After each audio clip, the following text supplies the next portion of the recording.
mau mengkafirkan sebuah kekafiran.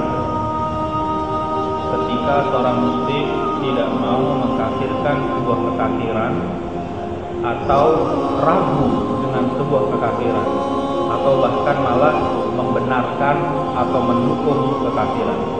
Nah, ini kita harus mengerti apa maksudnya, ya. Maksudnya adalah bahwa hak untuk mengkafirkan atau menyatakan iman itu adalah haknya Allah dan Rasulnya, ya. Jadi Allah yang berhak menentukan apakah seseorang itu beriman atau tidak, kafir atau tidak, itu adalah haknya Allah dan Rasulnya. Maka apabila seseorang tidak mau menghukumi sebuah perkara yang telah Allah Subhanahu wa Ta'ala dan Rasulnya tetapkan bahwa sesuatu itu nilainya kafir, tapi seseorang tidak mau mengikutinya, nah disitulah letak batalnya iman. Kenapa? Karena dia menyelisihi perintah Allah dan Rasulnya. Nah, itu yang dimaksud, ya. Jadi apa-apa yang Allah dan Rasulnya telah tetapkan, apakah itu bernilai iman atau sebuah kekafiran, maka kita juga harus bersikap sebagaimana Allah menilai. Kemudian tidak boleh menyelisihinya, tidak boleh meragukannya, apalagi sampai membela sebuah kebatilan. Nah, maka kita harus berhati-hati di dalam perkara ini. Di sini nanti kita harus kenal apa saja perkara yang termasuk kategori dikafirkan oleh Allah, begitu. Dan di situ kita juga harus bersikap yang sama. Bahwa menetapkan hukum tentang status kafirnya sesuatu adalah merupakan hak Allah dan Rasulnya, ya, yang telah ditetapkan dalam kitabullah dan sunnah Rasulnya. Maka apabila Allah dan Rasulnya telah menetapkan tentang status kekafiran sebuah perkara, maka tidak boleh ada manusia yang menentang, ya, penilaian tersebut, atau malah meragukannya atau justru membenarkannya. Dan ketika manusia tidak mau mengikuti hukum yang Allah tetapkan tersebut, disitulah imannya batal, disitulah imannya rusak. Nah, jadi kita harus tahu, ya, iman dan hukum ini haknya Allah, bukan kita yang menilai. Maka kalau Allah sudah menilai, jangan kemudian kita bantah, jangan kita membantah. Kita hanya akan menilai sebagaimana Allah menilai. Ya, kita akan mengatakan ini beriman atau tidak sebagaimana Allah menetapkan. Nah, ini yang harus kita pahami. Ya, nanti kita lihat dalam hidup kita banyak, ya, manusia tanpa sadar melakukan pembatal iman ini. Oleh karena itu manusia dilarang untuk begitu mudah, mengvonis sesuatu kafir. Tidak boleh apabila tanpa dilandasi keterangan dari kitabullah dan sunnah Rasul. Tidak boleh seenaknya mengkafir-kafirkan tanpa ada keterangan. Itu tidak boleh, harus ada keterangannya. Dan juga tidak boleh begitu mudah menyebut seseorang beriman, juga tidak boleh tanpa ada keterangannya, mana dasarnya. Jadi harus berhati-hati. Sembarangan mengkafirkan tidak boleh, tapi begitu mudah menyebut sesuatu beriman juga tidak boleh. Semuanya harus ada ukuran yang jelas. Maka sikap yang benar, bersikap pertengahannya, berhati-hati. Ya, berhati-hati. Tidak mudah menyatakan sesuatu itu kafir tanpa keterangan, dan juga tidak mudah menyatakan sesuatu itu adalah Islam atau bagian dari Islam. Maka di sini dibutuhkan apa? Dibutuhkan kecermatan, cermat untuk melihat. Kita lihat, ya, dengan cermat. Tidak boleh gegabah, ya, tidak boleh sembrono. Siapa yang sembarangan menuduh seseorang kafir tanpa keterangan, nanti kekafiran itu balik pada dirinya, ya. Dalam hadis Rasul dikatakan, siapa yang menuduh sembarangan sesuatu sebagai kafir tanpa keterangan, itu nanti vonis itu akan kembali kepada dirinya. Tapi kalau seseorang juga tidak mau mengkafirkan sesuatu yang jelas-jelas Allah Subhanahu wa Ta'ala kafirkan, dia tidak juga mau mengkafirkan, ya sama, dia juga akan kafir juga. Nah, itu masalah. Jadi ada dua titik yang harus kita sikapi dengan benar. Tidak boleh sembarangan mengkafirkan, tapi juga tidak boleh sembarangan mengatakan sesuatu itu bagian daripada nilai iman. Contoh, lihat. Contoh sesuatu yang Allah tetapkan status kekafirannya. Nah, contoh, lihat, biar kita paham, ya. Allah Subhanahu wa Ta'ala menjelaskan dalam surat Al-Maidah ayat ke-72. Di sana dikatakan laqad kafara. Lihat bahasanya. Laqad kafara. sungguh telah kafir. Nah, gitu. Allah Subhanahu wa taala mengatakan laqad kafara, maka sungguh telah kafir. Siapa yang dimaksud di dalam ayat ini? Itu alladzina qalu innallaha huwal masih ibnu Maryam. Itu orang-orang yang berkata Allah itu adalah Isa bin Maryam. Siapa yang bilang Isa bin Maryam itu Tuhan? Laqad kafara. Ya. Jadi begitu bahasanya. Nanti kalau kita lihat di dalam surat ke-64 ayat yang kedua, ya. Di dalam surat ke-64 ayat kedua, Allah Subhanahu wa taala menciptakan manusia itu cuma dua golongan saja. Walladzi khalaqakum faminkum kafirun wa minkum mu'minun. Dialah Allah yang telah menciptakan manusia, sebagian kafir, sebagian beriman.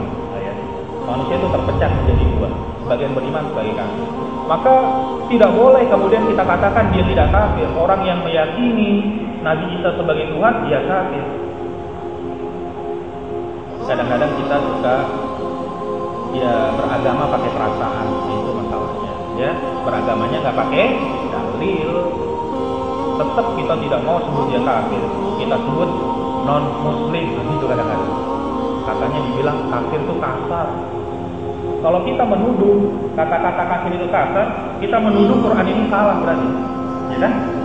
Itu bahasa yang Allah tetapkan. Itu bahasa yang Quran tetapkan. Bayangkan, laqad kafara, sungguh telah kafir. Nah, coba lihat tadi di dalam surat ke-64 ayat kedua. Jadi memang kita dituntut ya bersikap sebagaimana yang Allah Subhanahu wa taala tetapkan. Justru di sana muncul pengaburan-pengaburan. Orang dikaburkan. Ya, dikatakan non-muslim itu pengaburan. Bahkan ada surat, bayangkan. Qul ya ayyuhal kafirun. Wahai orang kafir, itu dipanggil. Wahai orang kafir. Apa akan kita katakan? Wah, ayat itu kasar banget.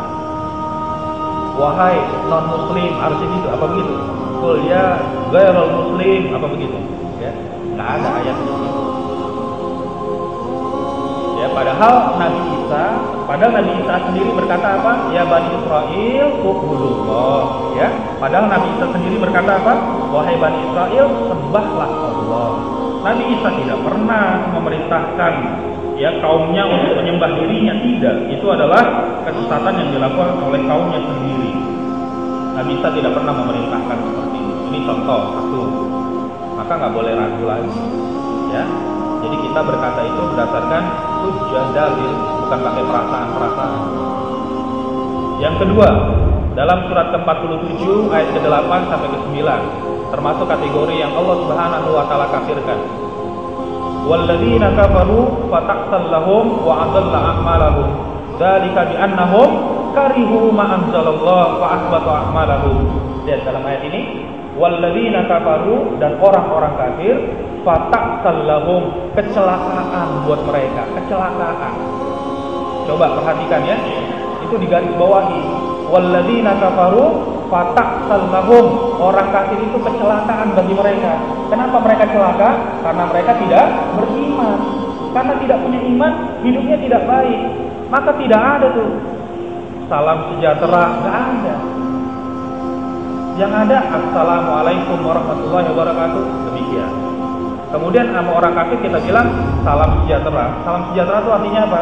Keselamatan buat mereka, kesejahteraan buat mereka. Padahal Allah katakan walladzina kafaru fataqsal lahum, orang kafir itu celaka, nggak ada kebaikan. Gitu.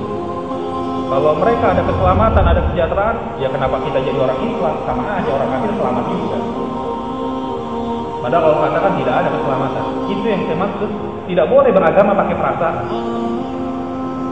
Coba datangkan hujahnya, datangkan dalilnya. Yang benar apa? Rasulullah itu kalau mengucapkan salam sama orang kafir apa? Assalamu manittaba'il huda. Rasulullah bilang apa? Keselamatan bagi siapa yang mau mengikuti petunjuk. Begitu. Ya, sama orang-orang di luar Islam itu Rasul bilang assalamu manittaba'il huda. Keselamatan bagi siapa saja yang mau mengikuti petunjuk. Kalau mau ikut petunjuk nanti selamat. Walladzina kafaru fataqsal lahum, orang kafir itu celaka hidup. wa adalla a'malahum, Allah sia-siakan amalnya. Amalnya Allah sia-siakan orang kafir, tidak ada yang diterima. Nah, masalahnya di sini, siapa yang disebut orang kafir dalam ayat ini? Lihat. Yang dimaksud orang kafir ayat ini adalah zalika bi annahum karihu ma anzalallah, yaitu orang-orang yang benci kepada Quran. Yaitu orang-orang yang benci kepada syariat. Fa ahbata a'malahum, Allah hapus amal-amalnya gara-gara apa? Benci terhadap syariat. Nah, lihat di sini para jamaah sekalian, ternyata orang kafir itu tidak mesti agamanya harus di luar Islam. Ya, kalau tadi jelas mereka mempertuhankan Nabi Isa. Nah, di sini dilihat di ayat ini tidak mesti orang Tuhannya lain. Bisa jadi Tuhannya Allah juga, bisa jadi sholat juga, puasa juga, ibadah juga. Tapi ketika dia punya sifat apa? Ada syariat yang dia benci. Nah, lihat. Itu cukup bagi Allah mengatakan sebenarnya dia kafir. Bagaimana bisa orang beriman kok benci syariat? Coba kira-kira kalau kita lihat hari ini, ada nggak orang Islam yang benci sama syariat Islam? Ada nggak? Buahnya kan buah. Itu hati-hati ya, makanya kita jelaskan seperti ini tujuannya supaya terselamatkan dari kekafiran. Ya gitu maksudnya ya. Jadi kita jelaskan seperti ini supaya jangan melakukan itu, sehingga kita selamat dari dosa kafir. Jangan begitu jadi orang Islam. Ya, kita pernah belajar para jamaah sekalian, kita pernah belajar tentang apa? 7 keajaiban dunia, ya kan? Ada Borobudur, ada Menara Pisa, ada Great Wall di Cina. Sekarang ternyata sudah nambah, ada 8 keajaiban dunia sudah nambah. Yang ke-8 apa? Orang Islam benci syariat Islam. Nah, itu dia, keajaiban. Ajaib. Orang Islam benci sama syariat. Ya, itu aneh. Hati-hati jadi orang Islam. Meskipun sholat, puasa, haji percuma, dihapus nanti amalnya. Meskipun yang dibenci satu, bayangkan satu syariat saja dia benci. Sebagaimana iblis. Iblis itu dihukumi kafir gara-gara apa? Membenci satu syariat, tidak mau sujud kepada Adam. Cukup. Ketika Allah katakan wa yusalluna lil malaikati isjudu li adam wa fasajadu illa iblis aba wastakbara wa kana minal kafirin. Dalam surat Al-Baqarah ayat 34. Iblis itu dihukumi kafir gara-gara menolak satu syariat, yaitu syariat sujud kepada Adam. Apalagi yang ditolak banyak. Waduh, macam-macam syariat ditolak. Itu lebih fatal lagi. Hati-hati ya. Berikutnya dalam surat ke-14 ayat kedua dan ketiga. Allahilladzi lahu ma fis samawati wa ma fil ardh, milik Allah. Apa yang ada di langit dan di bumi itu milik Allah. Wa wailul lil kafirin. Kembali Allah katakan, kecelakaan bagi orang kafir. Anna lahum adzabun syadid, bagi mereka azab yang pedih. Siapa yang dimaksud orang kafir di ayat ini? Kali ini Allah mengatakan alladzina yastahibbuna al-hayatad dunya 'alal akhirah, yaitu orang yang lebih cinta dunia daripada akhirat. Bayangkan. Orang lebih cinta dunia daripada akhirat, kita dibilang kafir. Hati-hati, enggak boleh. Orang Islam itu orientasinya akhirat. Ya, tapi tetap tidak boleh melupakan dunia, ya. Tapi kalau dia lebih cinta dunia daripada akhirat, wah itu imannya rusak. Sholat sih sholat, tapi udah mau habis waktunya baru sholat. Ngebut lagi sholatnya, bayangin aja. Giliran urusan dunia aja, dia berikan waktu selapang-lapangnya, harta sebanyak-banyaknya, pikiran seluas-luasnya. Giliran buat Islam, waktu-waktu sisa, tenaga sisa, pokoknya kalau buat Islam yang sisa-sisa. Apa iya orang seperti itu cinta sama Allah? Ibadahnya aja asal-asalan. Yang penting apa? Menggugurkan kewajiban. Itu udah kok ibadah. Hati-hati. Satu, yang dikatakan kafir di ayat ini adalah alladzina yastahibbuna al-hayatad dunya 'alal akhirah. Kedua, wa yasudduna an sabilillah, yaitu orang yang suka menghalangi manusia dari jalan Allah. Lihat, menghalangi manusia dari jalan Allah itu adalah sebuah kekafiran. Orang ingin taat, ingin istiqomah, dihalang-halangi. Siapa yang suka menghalangi manusia dari jalan Allah, itu adalah sebuah kekafiran. Wa yabghunaha iwaja, dan lebih memilih jalan yang bengkok. Dikasih tahu jalan yang benar gak mau, nolak dikasih tahu. Maunya ikut hawa nafsunya, maunya ikut logikanya, maunya ikut kepentingan duniawinya. Dia lebih senang jalan yang bengkok. Maka Allah katakan apa? Faulaika fi dhalalim ba'id. Manusia seperti itu dalam kesesatan yang sangat jauh, betul-betul sesat. Lihat, jadi nggak mesti orang itu harus di luar Islam. Meskipun dia masih mengaku Muslim, tapi suka menghalangi orang dari jalan Allah, melemahkan manusia dari jalan Allah, memilih jalan yang tidak benar, dan lebih cinta dunia daripada akhirat. Cukup bagi Allah katakan itu sih bukan orang beriman. Orang beriman gak kayak begitu. Ya, dalam pandangan Allah tetap dikatakan sebagai kafir. Lihat, hati-hati. Jadi kita di sini kita jelaskan perkara-perkara yang Allah terangkan kekafirannya. Tujuannya apa? Ya supaya jangan begitu. Supaya kita tidak terjerumus. Selamat kita jangan mengerjakan perkara itu. Coba, ada nggak orang Islam lebih cinta dunia daripada akhirat? Ada nggak? Yang menghalangi orang dari jalan Allah ada nggak? Lihat realitanya. Sekarang nanti kita ngerti bab tentang pembatal iman. Bayangkan pembatal iman. Kita merasa mungkin diri kita beriman, ntar kita ukur-ukur, waduh, repot juga nih. Kita nggak ngerti misalnya tanpa sadar iman kita batal ketika kita melakukan sesuatu yang Allah katakan salah. Ya, berikutnya dalam surat Al-Maidah ayat 44, di ujung ayat Allah katakan wa man lam yahkum bima anzalallahu faulaika humul kafirun. Siapa yang tidak berhukum dengan hukum Allah maka dia kafir. Jelas. Dalam surat kelima ayat 44. Ya. Siapa yang tidak berhukum dengan hukum Allah siapa saja. Ya. Orangnya tidak disebutkan, pokoknya siapa saja. Bisa pribadi, bisa kepala rumah tangga, bisa di pimpinan masyarakat, ya bisa macam-macam ya. Kemudian ya termasuk juga di dalam surat Al-Maidah ayat 51, ya ayyuhalladzina amanu la tattakhidul yahuda wan nasara awliya. Wahai orang beriman, jangan kalian angkat Yahudi dan Nasrani sebagai pimpinan. Lihat ini. Ba'duhum awliya'u ba'din, karena mereka saling bantu-membantu di antara mereka. Wa may yatawallahu minkum fa innahu minkum. Siapa yang mengangkat mereka sebagai pimpinan, berarti kamu termasuk golongan mereka. Berarti kamu termasuk golongan mereka. Golongan apa? Golongan Yahudi dan Nasrani. Artinya apa? Imannya batal. Orang yang mengangkat Yahudi dan Nasrani sebagai pimpinan. Jadi di sini kita harus paham bagaimana membentengi iman kita. Kita bentengi iman kita, jangan sampai kita melakukan perkara-perkara yang bisa membatalkan dan merusak iman. Begitu orang beriman harus dia harus paham mana batas-batas iman itu. Ya, maka di sini dijelaskan dalam menetapkan hukum kekafiran, ya yang harus dilihat adalah kekufuran dibagi menjadi dua, ada kufur mujmal dan ada kufur zahir. Ya. Di dalam menetapkan vonis itu kita harus ngerti dulu. Kekufuran itu ada dua jenis. Ada kufur yang sifatnya global, ada kufur yang sifatnya kemudian tertentu. Kufur mujmal dan kufur takyid. Ya, ada global dan ada terperinci. Kemudian ada kufrun zahir, ada kekafiran yang nampak, tapi ada kekafiran yang tersembunyi. Ini kita harus paham. Sehingga nanti tidak gegabah, tidak sembarangan dalam menetapkan hukum. Kita harus tahu, ini kufur yang sifatnya global atau terperinci. Ini kufur yang sifatnya nampak atau yang tersembunyi. Itu bagaimana cara menetapkan hukumnya.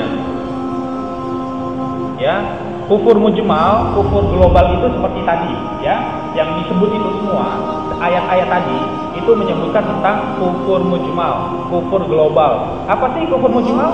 Kufur mujmal itu adalah satu penilaian kekafiran yang ditinjau dari sisi perbuatan, tidak meninjau dari sisi pelaku. Tidak disebut orangnya tidak disebut A, B, C, tidak, karena sedang menyebut apa? Perbuatan. Misalnya apa tadi? Misalnya lebih cinta dunia, itu kan perbuatan. Menghalangi manusia dari jalan Allah, itu perbuatan. Membenci syariat, itu perbuatan. Orangnya siapa? Tidak disebut. Pokoknya siapa saja. Itu namanya kufur mujmal. Adapun kufur takyid, lihat, kufur takyid, kufur terperinci, itu berbicara tentang orang. A, B, C, D, mulai bicara personal. Apakah si A sudah jatuh hukum kafir padanya? Nah, gitu. Itu kalau sudah berbicara kufur ta'yin. Dan ini nanti ada kaidahnya. Ada kaidah yang harus terpenuhi kalau sudah berbicara personal. Ya, maka ada ukuran-ukuran yang harus terpenuhi dulu sebelum jatuh vonis kepadanya. Di antaranya yang harus dilihat adalah itu apakah yang dilakukan kufrun zahir atau kufrun khafi. Yang dilakukan adalah kufur yang nampak atau yang tersembunyi. Yang nampak itu maksudnya apa? Kufur yang nampak itu artinya satu kekufuran yang orang awam saja paham, ya. Itu kufur zahir, kufrun zahir. Kufrun zahir adalah sebuah kekafiran yang orang awam saja tahu bahwa itu memang kafir. Misalnya apa? Nyembah-nyembah kuburan. Itu orang awam juga ngerti, nggak usah orang berilmu. Tapi ada namanya kufrun khafi. Lihat, kufur yang tersembunyi. Yang bagaimana itu? Yang orang awam nggak ngerti. Itu butuh penjelasan oleh ahli ilmu.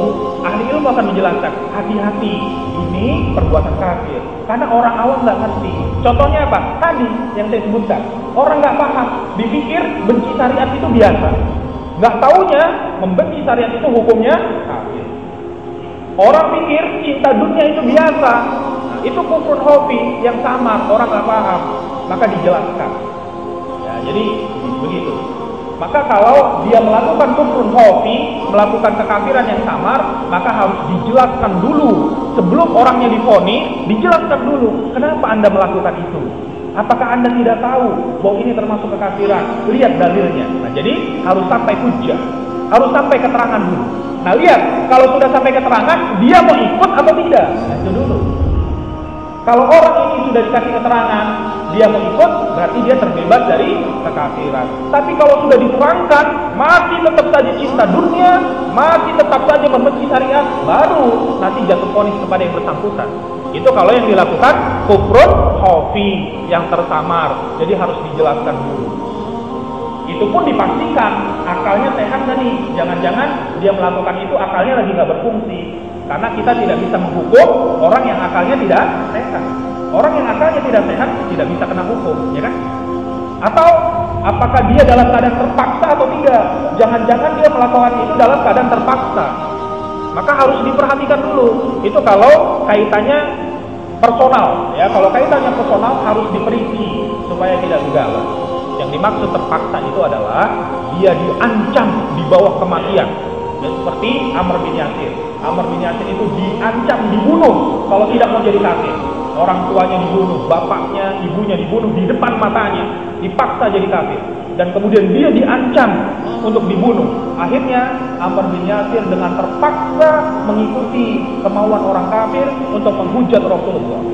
Maka orang ini tidak divonis kafir karena apa? Karena dalam keadaan terpaksa. Yang dimaksud terpaksa itu karena di bawah ancaman kematian. Bukan karena dipecat kerjaan, tidak termasuk itu. Karena masih bisa kerja di tempat lain. Nah, gitu. Ini kaitannya dengan hilangnya nyawa kita mau dihilangkan, itu masalahnya, ya. Nah, di sini penjelasannya tadi ya, kufur mujmal adalah sebuah kekafiran yang ditinjau dari sisi perbuatan. Jadi perbuatannya yang dinilai, perbuatan ini, itu namanya kufur mujmal. Kufur ta'yin, sebuah kekafiran ditinjau dari sisi pelakunya. Nah, mulai kita bicara orangnya, A, B, C, begitu. Ya. Dan kufur zahir adalah kufur yang nampak, yang bahkan dipahami oleh orang awam sekalipun dia paham, itu adalah sebuah kekafiran. Adapun kufrun khafi, ini harus dikasih penjelasan dulu oleh orang berilmu. Karena kadang-kadang orang awam nggak ngerti, dia pikir itu biasa aja. Maka pentingnya dakwah itu begitu, menjelaskan apa-apa yang tersamar supaya tidak lagi samar. Ya. Maka untuk sampai sebuah kepada penilaian, maka tadi dilihat dulu orangnya. Dia melakukan apa? Kufur zahir atau kufur khafi? Ya. Kemudian juga harus dilihat ada namanya mawani. Nah, contohnya lihat di sini. Jika orang musyrik minta perlindungan, maka lindungilah. Misalnya ada orang musyrik ya di dalam sebuah pertempuran misalnya, tiba-tiba datang minta perlindungan. Maka dalam syariat dikatakan apa? Lindungi dulu. Lindungi maksudnya apa? Supaya dia sempat mendengar ayat Allah. Nah, itu maksudnya. Supaya dia dinasehati dulu. Ya, kemudian antarkan ke tempat yang aman karena mereka memang tidak tahu. Jadi bagi orang-orang yang dianggap tidak tahu, maka tidak bisa langsung divonis, apalagi dieksekusi. Dia wajib diberikan keterangan hujjah terlebih dahulu. Jadi itu pentingnya kita menuntut ilmu. Ya, kalau sudah dapat ilmunya kita menentang, baru kemudian jatuh hukum kepadanya. Kemudian perkara yang harus diperhatikan juga ada penghalang. Nah, ini yang disebut dengan mawani. Tadi saya katakan, lihat akalnya sehat atau tidak, apakah dia di bawah ancaman atau tidak, apakah yang dilakukan termasuk perkara yang jelas atau yang samar, itu harus didetilkan dulu sebelum orang dijatuhkan vonis. Jadi para jamaah sekalian, pembahasan ini maksudnya adalah supaya kita tidak gegabah, tidak sembarangan di dalam menilai sesuatu itu sebagai kafir atau sesuatu itu sebagai iman. Ya. Nah, ini ayat yang menerangkan tentang keterpaksaan dalam surat ke-16 ayat 106 tadi, penjelasan dari sahabat Amr bin Yasir radhiyallahu anhu. Dia dipaksa. Ya, kecuali orang yang dipaksanya karena memang hendak ancam dibunuh. Jadi itu penjelasannya, ya, kurang lebih tentang apa dan bagaimana kaidah di dalam Islam tentang iman dan kufur. Kita diperintahkan untuk berhati-hati dan cermat, tidak boleh seenaknya begitu enteng mengatakan ini kafir atau mengatakan itu beriman. Kalau sudah jelas itu nilainya dalam pandangan Allah dan Rasulnya adalah sebuah kafiran, ya, tidak boleh ragu, tidak boleh ragu. Ya. Maka siapa yang meragukan atau malah membela sebuah kekafiran, wah itu berbahaya. Bisa merusak imannya. Maka kita harus tahu apa saja tuh yang Allah kategorikan ini iman atau tidak, kafir atau tidak.